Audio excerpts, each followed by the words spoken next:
कलाम मुक़द्दस में से हमारे लिए आज की तिलावत दूसरा तीमुथियुस 2 बाब 8वीं तक 15वीं आयत।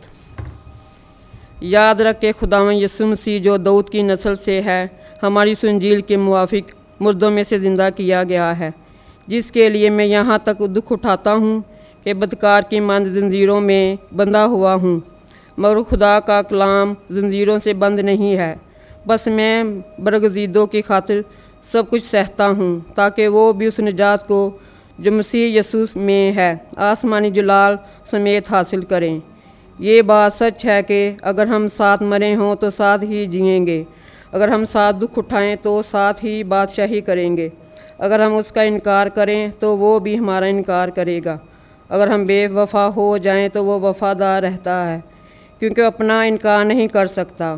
तू ये बातें याद दिला और खुदा को गवाह ला कर ताकीद करके लफ्ज़ी तकरार ना करें, क्योंकि उससे कुछ हासिल नहीं। बुज़िज़ उसके सुनने वाले बर्बाद हो जाते हैं। कोशिश कर के तू खुदा का मकबूल और ऐसा कारिंदा ठहरे जैसे शर्माना ना पड़े, जो हक़ का कलाम दरस्ती से पेश करता है। खुदा के पाक कलाम पढ़े जाने पर खुदा की बरकत हो। खुदा का शुक्र हो।